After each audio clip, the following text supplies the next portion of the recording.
원주갑 유권자들은 과연 어느 후보를 선택해야 할까요? 2020 강원이 선택 후보자 토론회, 후보자의 출마 이유 그리고 각오 등이 담긴 후보들의 모두 발언으로 시작하겠습니다.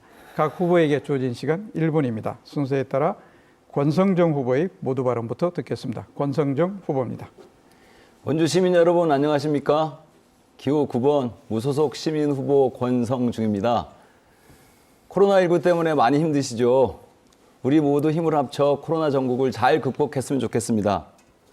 저는 14년간 원주 시민들과 함께 원주를 위해 일했습니다. 원주 도시가스 요금 인하 운동을 통해 도시가스 요금을 안정시켰습니다. 원주 화산경마장 반대 소송을 통해 원주시가 도박도시가 되는 것을 막았습니다. 원주 귀래 사랑의 집 장애인 인권 유린 사건 대책위 활동을 통해 장애인의 인권을 지켰습니다. 원주 국토순례단 원주 헌법학교를 통해 시민들을 만났고 각종 위원회 활동을 통해 시민들의 고충을 해결하는 데 힘을 보태고 있습니다. 민주당의 불공정한 공천 과정에 항의해 무소속으로 출마했지만 원주를 사랑하는 마음 하나로 반드시 승리하겠습니다. 원주 시민의 뜻을 받들어 안전하고 행복한 원주를 만들겠습니다. 고맙습니다. 네, 고맙습니다. 저도 또한 문막 SRF 열병합 발전소의 건립 및 재추진을 반대합니다. 원창목 시장님과 김기선 의원님이 이 사안을 두고 얼마나 오랫동안 논쟁을 했습니까? 저는 두 분 모두에게 책임이 있다고 생각합니다. 김기선 의원님이 2013년 이강우 전 의원님과 함께 외국의 고형 연료 제품인 SRF를 수입할 수 있도록 하는 법안을 만들었습니다. 원창목 시장님은 그간의 책임을 인정하고 2018년 지방선거 때 열병합 발전소 포기 선언을 한 바도 있습니다. 원주 시민들이 반대하는 사안을 굳이 강행할 필요가 없습니다. 저는 향후 관리 감독 기관의 감독권을 철저히 행사해서 발전소의 설립과 관련된 모든 인허가를 취소하도록 하겠습니다. 그리고 향후 관련법을 개정해서 SRF 고형 연료를 소각할 수 없도록 하겠습니다. 그리고 기업도시 SRF 열병합 발전소도 함께 폐쇄 조치하도록 하겠습니다. 우리가 대학 5개의 대학이 있는 남원지역도 크게 활성화시킬 수 있다고 저는 생각합니다. 빨리 해야 됩니다. 이광재 후보님께 여쭙겠습니다. 후보님은 태백, 영월, 평창 정선 지역구에서 국회의원을 하시다가 2009년 3월 정치자금법 위반, 일명 박연차 게이트 사건으로 구속되었고 2009년 9월 1심 재판 최후 변론에서 나는 국회의원직을 사퇴하고 봉하마을에 가서 자원봉사자로 활동하겠다 이렇게 말씀하셨습니다. 그런데 1심 유죄 판결을 받은 후에 2010년 6월 강원도지사 선거에 출마했습니다. 봉하마을에서 자원봉사자를 하겠다는 말씀은 거짓말이었죠. 유죄 판결을 받은 사람이 도지사직을 상실할 것을 알면서 도지사에 출마한 것은 강원도민 전체를 속인 것입니다. 아주 큰 잘못이죠. 이 후보님은 2011년 1월 27일 대법원에서 확정 판결을 받고 도지사직을 상실해 결국 보궐선거를 하게 됐고 국민의 혈세인 막대한 세금이 투입됐습니다. 도지사에 출마하지 말았어야 했습니다. 향후 저는 국회의원이나 선출직 공무원은 임기 중에 다른 선거에 출마하기 위해서 그 직을 사퇴할 수 없도록 하는 법안을 만들어야 한다. 이렇게 생각하는데 이 후보님의 생각은 어떠십니까? 예. 노무현 대통령이 서거하셨습니다. 제가 노무현 대통령 묘역을 만드는 게 제 인간의 도리라고 생각해서 묘역을 만드는 수만 개의 박석 공사를 모금을 해서 끝냈습니다. 저는 강원도지사에 나가서 제가 당당히 당선돼서 다음번 대통령에 도전해서 반드시 이 억울한 문제를 마지막 질문에 대해서 답변해 주시기 바랍니다. 제가 다른 선거에 출마하지 못하게 하는 그 부분에 대해서 여쭤봤습니다. 타인의 발언을 할 때는 우리가 그 시간을 주는 게 저는 예의라고 봅니다. 적어도 그분은 해명할 필요가 있잖아요. 좀 더 마음의 여유를 가지시기 바랍니다. 그래서 지금 권 후보가 말씀하신 거는 다 알고 강원도민들이 저를 전폭적으로 지해서 당선시켜 주셨습니다. 제가 억울하다고 생각하신 거죠. 근데 제가 그럼 지금도 재판이 잘못됐다고 생각하시는 겁니까? 제가 좀만 얘기하고요. 전폭적인 지지를 해주셨고요. 제가 지금 주도권 시간은 저의 주도권 시간입니다, 이 후보님. 중간에 듣겠습니다. 중간에 끼어드니까 그렇잖아요. 거기까지 듣겠습니다. 어쨌든 강원도민 여러분, 제가요 강원도지사직을 지키지 못한 분 정말 죄송하게 생각하고 더 겸손하게 생각하고 더 열심히 하도록 하겠습니다. 이 후보님께 다시 여쭙겠습니다. 아까 모두 발언에서 말씀하셨지만 원주 시민 여러분들이 우리 이 후보님은 원주갑에서 국회의원을 하려고 나온 것이 아니고 2년 후에 강원도지사에 출마하기 위해서 발판을 만들기 위해서 나왔다. 이런 말씀하십니다. 저는 다시 강원도지사에 출마하는 것은 말도 안 된다 이렇게 생각하는데 우리 후보님 뜻은 어떠신지요? 저는 지금 원주시를 강원도 최고의 도시는 물론이고 전 국민이 가장 사랑하는 원주를 만들고 싶습니다. 일자리, 교육, 의료세요. 제가 원주 시민에게 진 빚이 많고 강원도민한테 진 빚이 많습니다. 권 후보님, 제 얼굴에 예. 침을 뱉으세요. 그러면 저는 침이 마를 때까지 침을 닦지 않고 기다리겠습니다. 저는 부족한 게 많은 사람입니다. 다만 강원도민이 저에게 30대에 아니 다음에 강원도지사에 나가실 건지 안 나가실 건지를 말씀해 주십시오. 말을 돌리지 마시고요. 예. 저는 원주시의 경제 성적표를 가지고 전 국민이 인정하면 그때 더 다른 꿈을 향해 나갈 생각을 갖고 있지만 지금은 원주시를 행복하고 멋진 도시로 만들고 싶습니다. 권위님 충고 받아들입니다. 예, 하여튼 이 후보님 말을 흐리시면서 계속 즉답을 피하고 계십니다. 옛날 일 물어보고 앞으로 일 물어봐도 이렇게 말을 계속 번복하시고 그러면 원주 시민들의 신뢰를 받지 못한다고 생각을 합니다. 예, 이상입니다. 좀 더 여유 있게 했으면 좋겠습니다. 자, 만 18세 유권자들은 국회의원 후보들께 과연 어떤 점을 궁금해하고 또 기대하고 있을지 직접 한번 들어봤으면 합니다. 참고로 후보들께는 그래서 후보님들께서 생각하시는 청소년 정책에 대해서 말씀해 주셨으면 좋겠고 후보님들께서 고등학교 시절에 가장 잘했던 과목과 가장 못했던 과목 그리고 최대 봉사 시간에 대해서 말씀해 주셨으면 좋겠습니다. 학교 다닐 때 국어를 좀 잘했습니다. 그리고 학업 성적이 대체적으로 나쁜 편은 아니었습니다. 그렇지만 약간 떨어지는 게 이제 수학 조금 못했고요. 옛날에는 지금처럼 봉사활동을 가고 하는 봉사 시간을 주는 그런 제도들은 없었습니다. 저는 그렇지만 우리 학교 친구들과 사이좋게 그리고 우정을 나누면서 고등학교, 중학교 생활을 열심히 했습니다. 이상입니다. 이광재 후보님 진검승부 정책 잘 들었고요. 일자리와 그 기업을 유치하신다는 주요 골자에 대해서는 누구나 여기 계신 후보님들 누구나 다 동의할 겁니다. 또 미국과 이스라엘 이런 부분 기업 유치한다고 열심히 노력하시는 부분에 대해서는 박수를 보냅니다. 그리고 항바이러스 산단을 원주에 유치하겠다 이런 계획들도 존중을 합니다.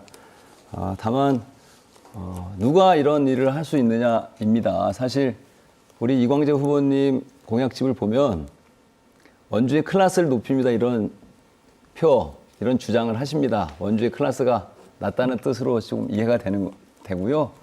그렇지만 원주에도 교육이 있고 사람 사는 곳이고 일자리가 있습니다. 원주와 지금 우리 이광재 후보님 말씀하시는 일자리, 기업 유치 어느 정도 매칭이 가능하신지 여쭙고 싶습니다. 저는 국회의원 시절에 그 영월의 발전소 유치라든지 우리 평창에 뭐냐면 그린바이오 연구단지라든지 예산을 갖고 사업을 한 게 각 분당 영월 평창만 해도 1조 원 가까이씩 될 것입니다. 그리고 제가 여주 원주 문막간 전체를 얘기하는 거는 판교에 대략 88조 원의 매출을 갖고 있는 젊은 벤처들이 있거든요. 거기가 연결되면은 훨씬 더 효과가 저는 크다고 생각하고요. 두 번째로는 제가 청와대하고 도지사하고 두 번의 국회의원을 하면서 경험해 보니까 결국은 이 기업이라고 하는 건 기업하기 좋은 환경이 하나가 필요하고 또 하나는 결국 이 단체장이나 일을 하고자 하는 사람들의 리더가 강력한 의지가 있는지 이게 굉장히 중요한 문제더라고요. 그런 면에서 저는 여태까지 쌓아왔던 인맥과 경험을 가지면은 전 충분히 해낼 수 있다고 보고요. 근데 결국 제일 중요한 거는 교육 문제더라고요. 그래서 첫째도 둘째도 셋째도 교육이라고 생각하는 거고 대학부터 초중고 0세부터 8세까지 교육을 최고의 클래스로 만드는 것이 강남 못지않게 만드는 것이 저의 꿈입니다. 예, 좋은 말씀 잘 들었습니다. 제가 우리 이광재 후보님 이 경제정책 일자리와 관련해서 공보물이 집에 온 걸 자세히 봤습니다. 그 내용의 골자는 이렇습니다. 이광재 본인이 스스로 도지사직을 계속 했더라면 강원도와 원주시가 지금처럼 클래스가 낮은 곳으로 되지 않았을 텐데 참 아쉽다. 바꿔 말하면 지금 말씀하셨듯이 강원도지사와 원주시장님이 잘 못해서 지금 우리 원주의 클래스가 떨어져 있다. 이런 뜻으로 해석이 되고요. 저도 마찬가지입니다. 일자리, 교육 중요시하고 강조합니다. 당연하죠. 그렇지만 말을 지킬 수 있는 사람, 그리고 거짓말을 하지 않고 깨끗한 사람, 이런 사람들이 이런 주장을 해야 우리 원주 시민들, 강원도민들이 공감하실 수 있다고 생각합니다. 성종 후보가 1분간 대표 정책 발표하겠습니다. 예. 소기업 소상공인 자영업자 여러분 굉장히 힘드시죠. 저는 우리 소기업 소상공인 자영업자 분들을 위해서 단계별 기본소득제 법안을 발의하겠습니다. 이번 코로나19 사태에서도 알 수 있듯이 여전히 우리 사회는 사회 안전망 부족으로 힘들어하고 있습니다. 정부와 지자체는 재난기본소득, 사회안전기금, 재난기금 이런 이름으로 문제를 해결하려고 하고 있지만 이건 미봉책에 불과합니다. 저는 이렇게 하겠습니다. 자영업자들이 도산했을 경우에 현재 2019년 최저 생계비에 준하는 금액 4인 기준 184만 원을 기본소득으로 제공해서 자영업자들의 생계 곤란을 해결하고 재개할 수 있는 길을 만들겠습니다. 자영업자들이 운영 부실에 직면했을 경우에 최저 생계비에 준하는 금액을 책정해서 월별 소득액과 그 금액의 차이를 기본소득으로 제공하겠습니다. 자, 그 말씀하신 법제화 방안에 대해서 조금 더 구체적으로 설명을 드릴 기회를 제가 드리겠습니다. 예, 일단 그 단계별 기본소득제는 아까 말씀드렸듯이 지금 2019년 4인 기준 최저생계비가 184만 원입니다. 예를 들어서 직원 월급 주고 가게 임대료 주고 각종 세금 다 내면 184만 원도 못 버는, 그리고 나 100만 원도 못 벌고 50만 원도 못 버는 그런 분들이 굉장히 많습니다. 그런 분들에게 내가 이번 달에는 100만 원밖에 못 벌었다 이러면 184만 원과 100만 원의 그런 갭 차이, 이런 부분들을 단계별로 해서 기본소득으로 제공을 한다는 겁니다. 지금 사실 대한민국이 세계 12, 11위 경제 선진국이 되어 있지만 여전히 소기업, 소상공인, 자영업자들은 시장에 내팽개쳐져 있습니다. 이들을 위해서 이제는 대기업과 재벌뿐만 아니고 이제는 소기업과 소상공인 자영업자분들 560만 명의 우리 자영업자분들을 살려야 하는 그런 때가 왔다고 생각합니다. 그래서 이런 법안을 발의하려고 합니다. 포퓰리즘 아니냐 이런 비판이 있을 수 있습니다. 하지만 지금 대한민국의 현재 기초생활수급자는 약 2% 정도인 한 100만 명 정도 되고요. 자영업자분들은 560만 명입니다. 근데 560만 명은 대한민국이 하나도 해주는 게 없습니다. 그래서 이제는 사회보험 체계를 도입하든지 건강보험과 같은 사회보험 체계를 도입하든지 아니면 세금이나 공적 부조 제도를 이용해서라도 이제 이분들의 손을 잡아줘야 할 때가 됐다, 이렇게 생각을 합니다. 몇만 명한테 주면 하위 몇 분위에 주면은 돈이 얼마가 들고 그 재원을 어떻게 마련하실 건지 숫자로 한번 얘기해 봐 주시기 바랍니다. 예, 지금 우리 이광재 후보님 저한테 숫자를 말씀하시는데요. 일단 아까 말씀드렸습니다. 우리 대한민국의 자영업자분들 560만 명입니다. 그리고 아까 제가 말씀드렸듯이 2019년 4인 기준 최저 생계비가 184만 원입니다. 184만 원과 월별 소득의 차이는 각자 다릅니다. 그래서 50만 원의 차이가 날 수도 있고 100만 원의 차이가 날 수도 있어서 정확한 수치를 말씀드릴 수는 없습니다.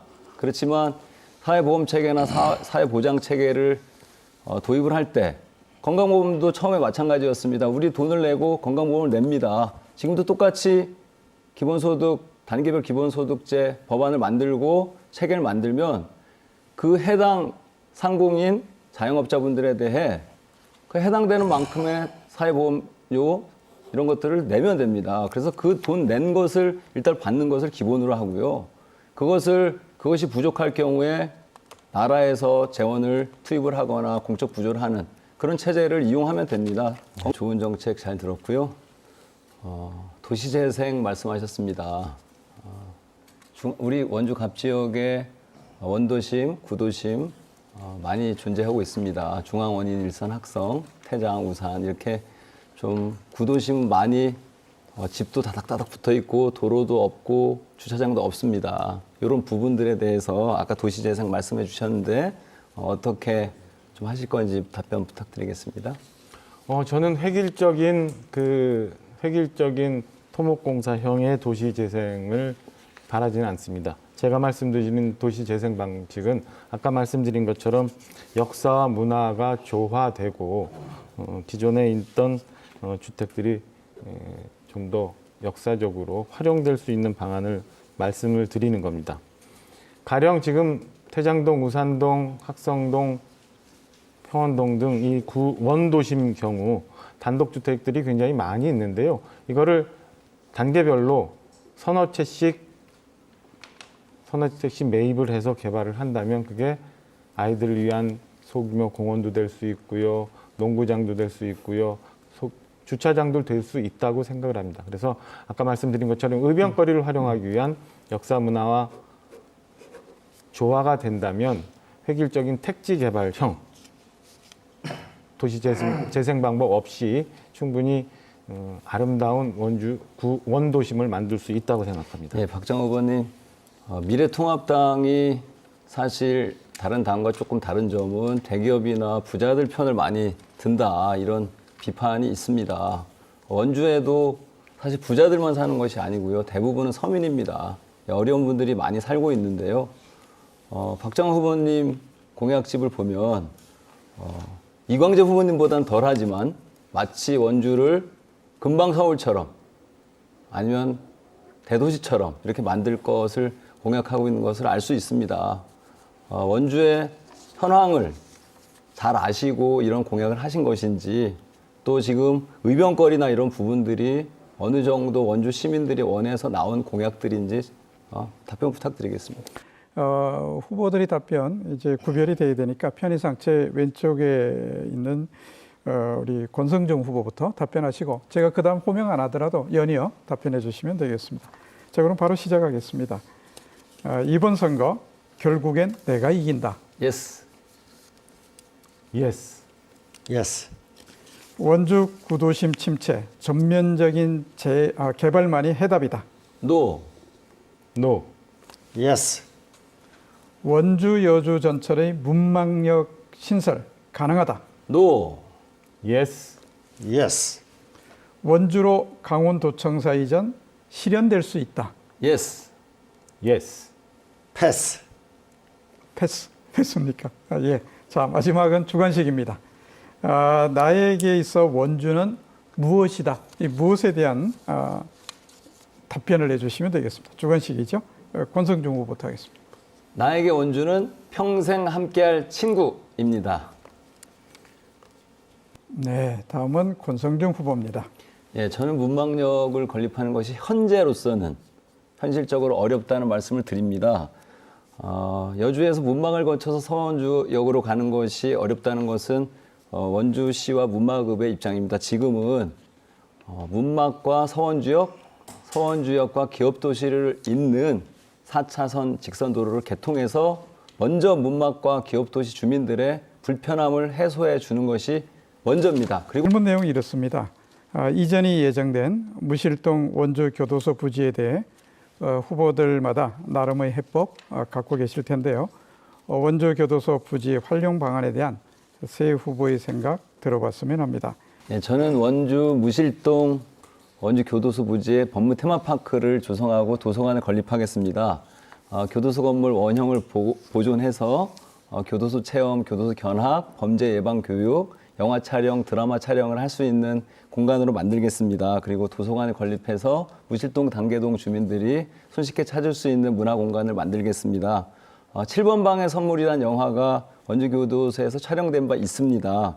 서울 서대문 형무소에서도 감옥 체험을 하는데 학생들한테 인기가 좋다고 합니다. 법무 테마파크 바로 옆에는 길 건너 걸어서 5분 거리에 한지 테마파크가 있습니다. 법무 테마파크와 한지 테마파크가 연계되면 원주의 역사와 문화를 알리는 좋은 공간이 되고요. 원주의 지역 경기를 활성화하는 데에도 크게 도움이 될 것이라고 생각합니다. 저는 전액 국비로 위 법무 테마파크를 조성할 생각입니다. 네, 고맙습니다. 네, 고맙습니다. 다음 권성중 후보께 먼저 여쭙겠습니다. 네. 앞서 말씀하신 것처럼 이광재 후보 같이 정치자금법을 3차례 위반한 전력이 있다면 이 자리에 서서 원주 시민 여러분의 선택을 달라고 본인이라면 자신 있게 말할 수 있는지 답변 주세요. 네, 어제 원주 시민분들께 공보물이 도착했습니다. 공보물을 한 장을 넘기시면 후보자 정보 공개 자료가 상세하게 나와 있습니다. 군대 갔다 왔는지, 또 전과가 있는지, 재산 얼마인지, 세금은 잘 내고 있는지, 이런 부분들은 네거티브가 아닙니다. 이런 부분들은 국민들이 반드시 알아야 하는 사항이기 때문에 집어넣은 겁니다. 나라에서. 당연히 우리 박정호 의원님 말씀처럼 제가 정치자금법 위반 3범이라면 저는 이 자리에 서 있지 않겠습니다. 저희가 이제 정치권에 있으면서 비리 이런 얘기 많이 하는데 비리 정치라는 게 어떤 거라고 규정하실 수 있는지 권 후보 말씀 주시겠습니까? 예, 일단 정치자금법은 정치인이나 공무원이 자신의 직위를 이용해서 부정한 돈, 그리고 검은 돈을 받는 겁니다. 일단 정치자금법 위반이라고 하는 것 자체가 고위 공무원 또 정치인으로서 부끄러운 일이고요. 공무원이 또 직무와 관련해서 돈을 받으면 뇌물죄입니다. 그렇지만 정치인이 부정하게 돈을 받으면 또 정치자금법 위반입니다. 이런 부분들은 한국 정치에서 반드시 근절되어야 한다. 그래서 우리 사실은 더불어민주당에서도 공직자 윤리 검증을 할 때 정치자금법 위반 혐의자는 전과자는 공직자 검증을 통과할 수 없도록 그렇게 했고요. 저는 당당하게 공직자 검증을 통과한 바가 있습니다. 그 부분에 대해서는 예. 저는 제 얼굴에 침을 뱉으시면 제가 더욱 겸손하고 또 거기까지 깊이 듣겠습니다. 5급 전시 근로역 우수 제2수지 지절 결손이라고 기재되어 있는데 말이 어렵습니다. 이거 쉽게 말해서 손가락에 문제가 있어서 군대를 면제받았다는 뜻입니다. 예, 그건 그렇습니다. 그렇지만 우리 이광재 후보님 이 군면제 사유에 대해서 3번 말을 바꾸셨습니다. 처음에는 학생운동 시절의 공장에서, 두 번째는 동지들의 분신 소식에 우울해서, 세 번째는 군에 입대할 경우에 고문으로 인해 동지를 배신할 것이 두려워서 손가락에 문제가 생겼다 이렇게 말씀하셨는데 역사적 사실은 하나입니다. 근데 왜 상황에 따라서 이렇게 말을 바꾸시는지 계속 의문이고요. 예, 이렇게 말을 바꾸는 후보가 아무리 경제, 일자리, 교육을 외친들 원주 시민들이 공감하거나 수긍하지 않을 것 같습니다. 이에 대해서 답변 부탁드립니다. 참 이 문제는요. 2003년도 청와대에 있을 때부터 처음 국회의원 나갈 때, 2번 나갈 때 정말 끈질기게 한 것인데요. 저희 손이죠. 제가 학생운동을 했습니다. 그리고 박종철 열사가 돌아가신 남영동 대공부실에서 20일 이상 조사를 받았죠. 참혹하고 엄혹한 시절을 보냈습니다. 그때 제가 어린 나이에 제가 잘못한 건 맞죠. 그 부분은 제가 변명할 생각이 전혀 없습니다. 그러나 시간이 지나고 나면 제가 참 어리석었다는 생각이 들고요. 이건 깊이 얘기할 건 없습니다. 그러나 수도 없이 선거 때마다 얘기됐던 것이 지금 또 얘기된다는 것이 참 코로나 이때 참 서글프고 아프고 가슴 아픕니다, 정말. 네, 하여튼 알겠습니다, 이 후보님. 지금 저 변호사입니다. 17년 동안 변호사를 한 변호사입니다. 지금 제가 이 후보님 말씀을 들어도 정확하게 무슨 말씀을 하시는지 모르겠습니다. 왜 우리 원주 시민분들께 떳떳하게 말씀을 못 하십니까? 자, 그리고 제가 말씀드릴게요. 여쭙겠습니다. 네, 잠깐만요. 그 부분에 대해서 말을 3번 바꾸셨기 잠깐만요. 때문에 어떤 것이 진실이냐고 묻습니다. 제가 옛날에 다시- 선거를 한 것을 다시 묻는 게 아니고요. 제가 말씀드릴게요. 네. 제가 이제 전국적으로 학생운동 수배를 받았습니다. 제가 잡혀가면 저는 제 앞날을 기약할 수가 없었습니다. 그리고 제가 잡혔을 때는 너무 무서웠습니다. 제가 감옥을 사는 게 무서운 게 아닙니다. 당신은 감옥을 가면 군 면제를 받았습니다. 그게 무서운 게 아니고 제가 제 친구와 제 동료를 불게 됐을 때 그 다음에 저는 평생 죄인으로 살 수 없을 거라는 두려움이 너무 컸습니다. 그래서 저는 도망자 신분을 유지하려고 했습니다. 그래서 제 손을 절단하고 그리고 저는 부산에 있는 한 막노동 현장에서 저는 6개월 동안 피신해 있었고 역사적 사실은 하나입니다. 역사적 사실은 하나입니다. 역사적 사실은 하나입니다. 복지 전문가입니다. 앞으로 평생 원주에 살 사람입니다. 저는 길거리 법률 상담, 원주 도시가스 요금 인하 운동, 원주 화산경마장 반대 소송, 원주 규례 사랑의 집 장애인 인권 유린 사건 대책위 활동, 원주 헌법학교 교장, 원주 국토순례단 단장을 하면서 원주 시민들과 소통했습니다. 국회의원이 되면 소기업 소상공인 자영업자를 살리는 단계별 기본소득제 법안을 발의하겠습니다. 14년간 원주 시민과 함께한 사람, 평생 원주와 함께할 저 권성중, 안전하고 평화롭고 행복한 대한민국을 만들겠습니다. 고맙습니다. 네, 고맙습니다. 끝으로